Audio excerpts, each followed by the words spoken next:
Mahina na siya at may mga sakit na rin po. Harmless na po si Tatay Digong sa kanyang sitwasyon ngayon. Mas magiging harmful po kung merong mangyayari sa kanya doon sa The Hague, Netherlands. Ano kaya ang pinapainom sa kanya ron? Yun po ang aking isa sa aking kinababahala sa ngayon.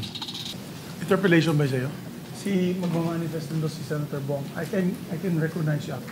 Yes. There are our colleagues, some of our colleagues want to interpolate our distinguished colleague, Senator Bato de la Rosa, but there are several other colleagues who also want to stand up to give a similar manifestation, Mr. President. May we recognize Senator Bongo, Mr. President. Senator Bongo is recognized. Mr. President, lubos po akong nababahala sa naiulat na deteriorating health condition ni Tatay Digong. Ayon po sa ulat ng kanyang abogado, minsan po ay hindi na natatandaan ni Tatay Digong mga nangyayari sa kanyang paligid, lugar, petsa o maging kanyang pamilya. Totoo po yun, kahit na bago pa yung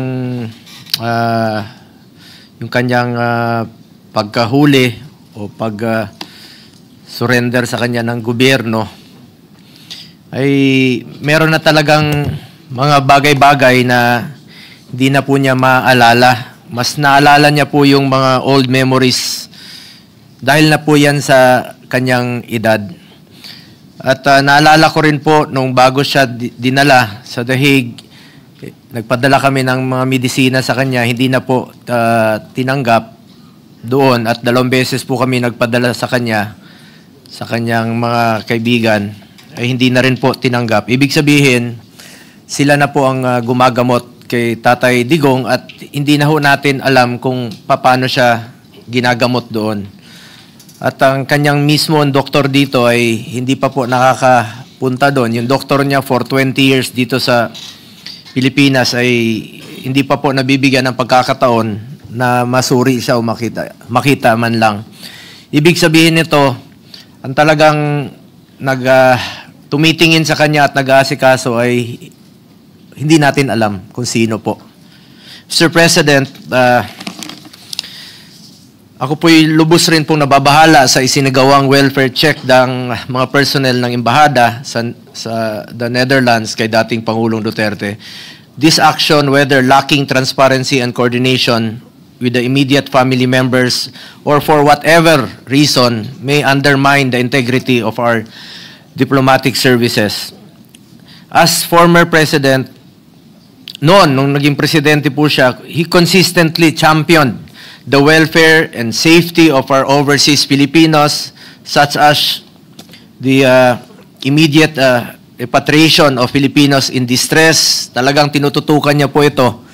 Pag meron siya nababalitaan, siya mismo nangunguna.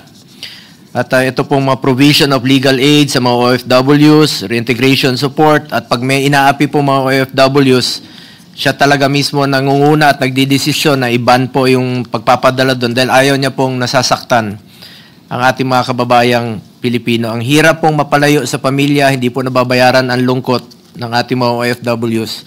Pero talagang pinaglalaban po ito ni Tatay Digong. Tatay Digong deserves the same respect and protection he once ensured for others. Kaya naman po, Mr. President, I appeal to our colleagues, matanda na po si Tatay Digong, 80 na po siya sa kanyang edad, mahina na siya at may mga sakit na rin po. Harmless na po si Tatay Digong sa kanyang sitwasyon ngayon.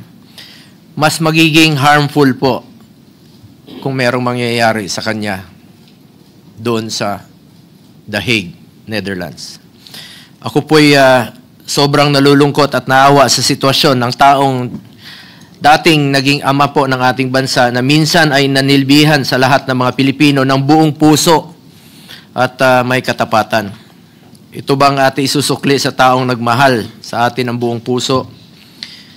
Sa totoo lamang po, ayaw na niyang tumakbo noong 2016. Talagang pinilit po ng karamihan po ng ating mga kababayan At gusto na lang po niyang tumanda at mamuhay po sa Davao City. Sana naman po sa kanyang ginawa sa nakaraang 6 na taon ay suklian po natin ng pagmamahal. Ginawa niya po ang lahat para mas nakakalakad po ang ating mga anak sa gabi na hindi nasasaktan, hindi nababastos, at dapat po ay Pilipino po ang humusga sa kanya, hindi po ang banyaga.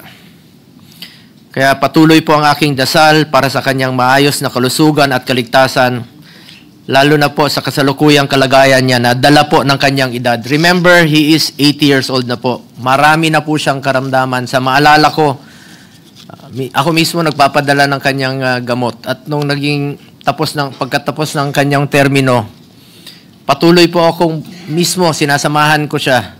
Kahit hindi po siya nakikialam sa politika. Kahit kailan po hindi siya nakikialam sa politika. Pero nung pagkatapos ng kanyang termino, mismo buwan-buwan po sa kanyang check-up, sinasamahan ko siya. At ako mismo nagpapadala pa rin po ng medisina niya. 27 po yun, iba't ibang klaseng medisina ang kanyang iniinom. Ano kaya ang pinapainom sa kanya ron? Yun po ang isa sa aking kinababahala sa ngayon. For 24 years since 1998 up to 2022, halos 350 days po out of 365 days sa isang taon. Magkasama po kami. At higit pa po sa tatay ang turing ko sa kanya. Kaya nakikiusap po ako sa mga kababayan nating Pilipino. Pagdasal po natin ang kanyang kaligtasan. Pagdasal po natin ang kanyang kalusugan. At ipagdasal po natin ang kanyang kalayaan. At alam ko po mismo, mahal na mahal po ni Tatay Digong ang kanyang bayan at mga kapatid nating Pilipino. Nakikiusap po ako, having said that, Mr. President, we appeal to our colleagues na sana po'y mapag-usapan man lang ang resolution dito sa plenaryo na na-file po ng iba't ibang mga kasamahan natin, including Senator Robin and Senator Bato. Meron po kaming resolution na na-file po. Let us act now and make a stand on this. Nakikiusap po ako sa ating mga kababayan, nakikiusap po ako sa mga kasamahan natin sa Senado. Alang-alang na lang po sa taong nagserbisyo po sa atin, nagmahal po sa bawat Pilipino. Maraming salamat po, Mr. President.